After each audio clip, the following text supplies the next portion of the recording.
We ask all passengers to remain seated for the duration of the ride and not to lean on the sides of the train, as this may cause it to stop suddenly. Thank you.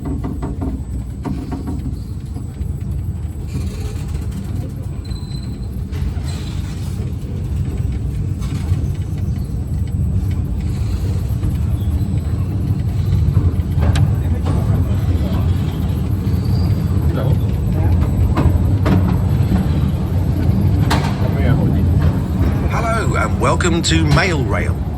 You're about to explore some of London's hidden underground postal railway. I'm Andy, your guide today, and I'm joined by Ray Middlesworth. Hi, Ray. Hi. I worked here as an engineer for 27 years, keeping the trains running. But not just any old trains. This unique narrow gauge railway was designed to carry mail, not people. So if you're feeling a little cramped, that's why. Although we have a driver today, the original mail trains were driverless. It was a huge network of automated electric trains running right under central London, carrying mail between main railway stations and sorting offices much faster than along the congested streets above our heads. And it's amazing to think construction of the railway began as far back as 1914, with the tunnels dug by hand. Work was put on hold during the First World War. When the railway finally opened in 1927, it cut the journey time across London from a few hours to just 30 minutes. It was an engineering marvel. Rail ran almost non-stop, night and day, for over 75 years until 2003. As we explore, we'll be going back in time to see tunnels, loading platforms, and a few surprises. We'll be at our first stop in a few minutes.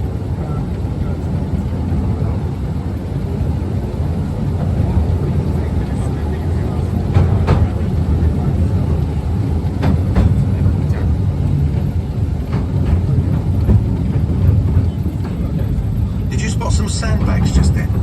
Ray, could you tell us about that? Sandbags on the line. That's called the sand drag. There's a pile of sand on the track designed to stop runaway trains. If they run down that hill we've just come down, that will catch them.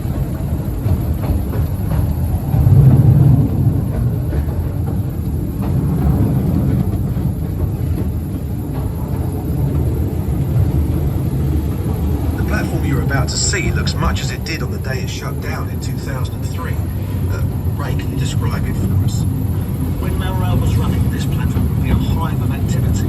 You'd see people playing darts between the trains arriving, guys conversing back and forth, wheeling work up and down. It was a noisy and lively place to work. Ray's going to tell you more about life working on the railway as we take a trip down memory lane through the many decades of Mail Rail.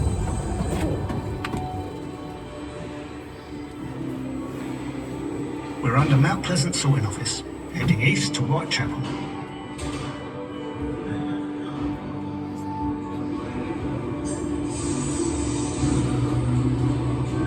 It was hard work down here, but we all thought we were part of something important. There was enormous team spirit.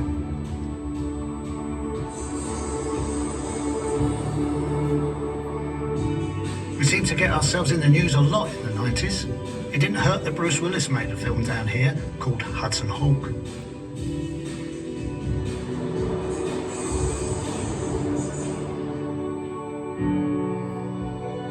In the 80s, we had our 60th anniversary.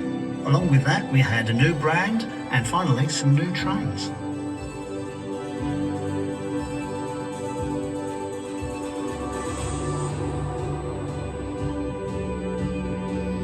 I'll tell you two things that sum up the 70s. Postcodes made life a lot easier, and strikes made life not so easy.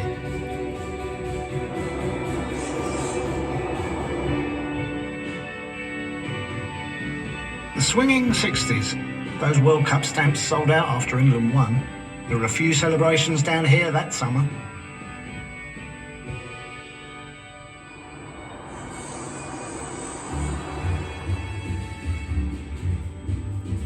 In the 50s, air travel became much more common, and so did airmail, and that meant even more of it travelled along Mail Rail.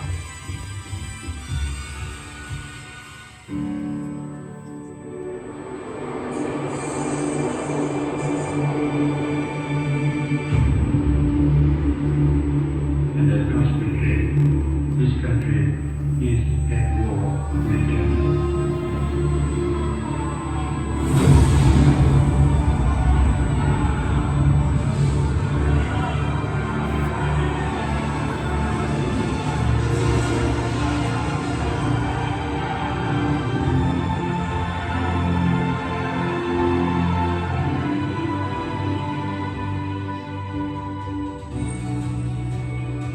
railway was bombed several times.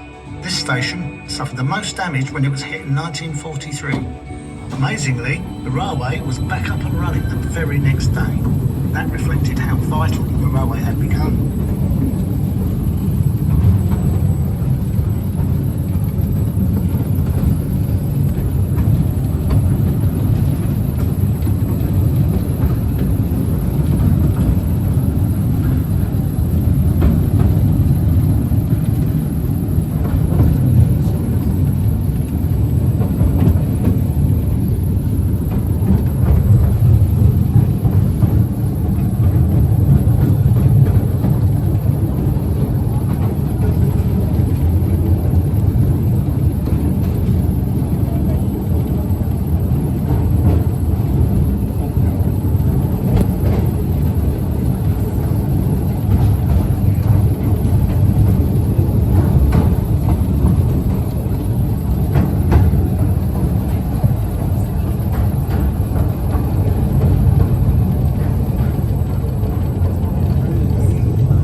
The tunnel off to the left leads to Liverpool Street Station, where mail was transferred to the main railway network. Further down that tunnel, it looks like a maintenance crew is checking the flood barriers. This side's good. What's that like? Big heavy steel doors that close it off. During the railway's construction, 10 men scrambled to safety when the nearby River Fleet broke into where they were digging. The barriers here were installed later, after the war, but they'd never had to be used. Ray, there's something else here that people might be interested in. Can you tell us about that? When we move off just up ahead, look down towards the track. You might catch a glimpse of the train graveyard where disused trains are stored. I must have worked on all of them at some time or other.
Don't worry, everybody. Just a power cut. Ray, can you explain? Power cuts happen from time to time when the railway was operational. We could draw power from the next station along to keep everything running. And of course, us guys in the engineering teams always kept the trains and track in good order. Okay, on we go.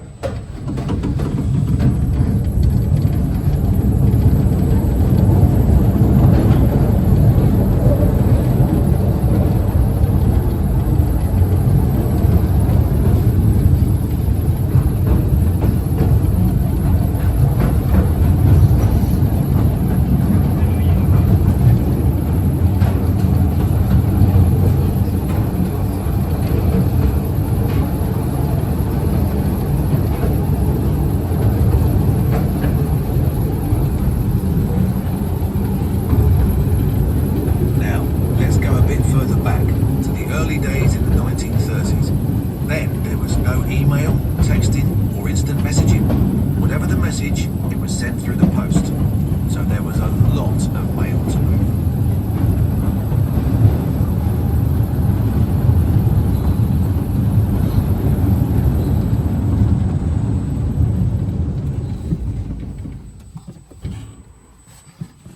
Trainloads of mail arrived at every station every few minutes, with less than 60 seconds to unload and reload. Let's follow a few of those letters. This is the Colonel. He's writing to the famous poet W.H. Auden. at the GPO film unit. This is Kathleen.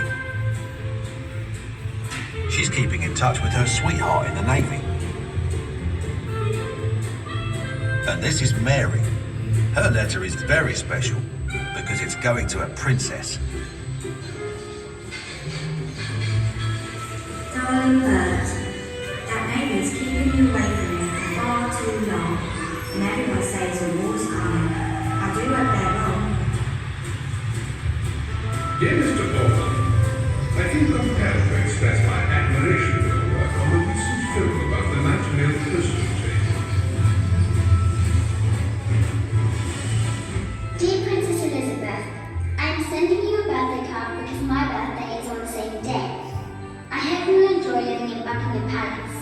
I wish my daddy was a king like yours. Does he wear his crown all the time?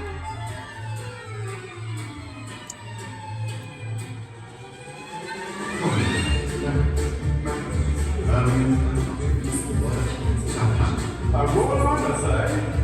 Must be forward. In your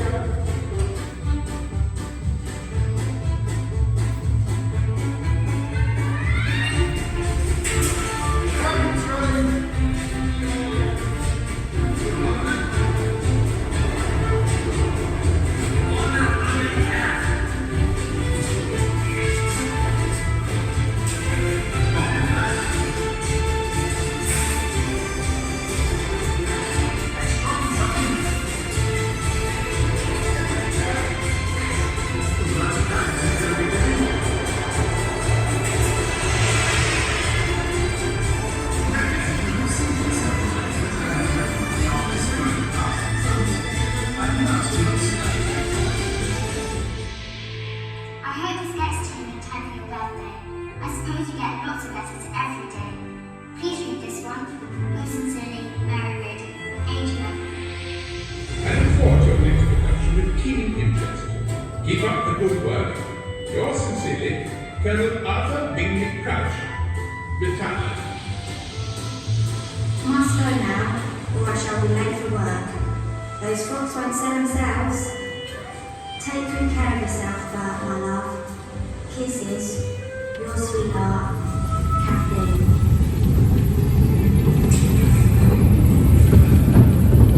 So those 3 letters all got delivered quickly and safely. And so did the other 4 million which travelled along mail rail each and every day. You could say that mail rail's the beating heart of the British postal system.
was a hidden postal railway. It was unique, and I loved being part of the great team keeping the railway running. We hope you'll enjoy exploring the rest of the exhibition just as much. Goodbye. Goodbye.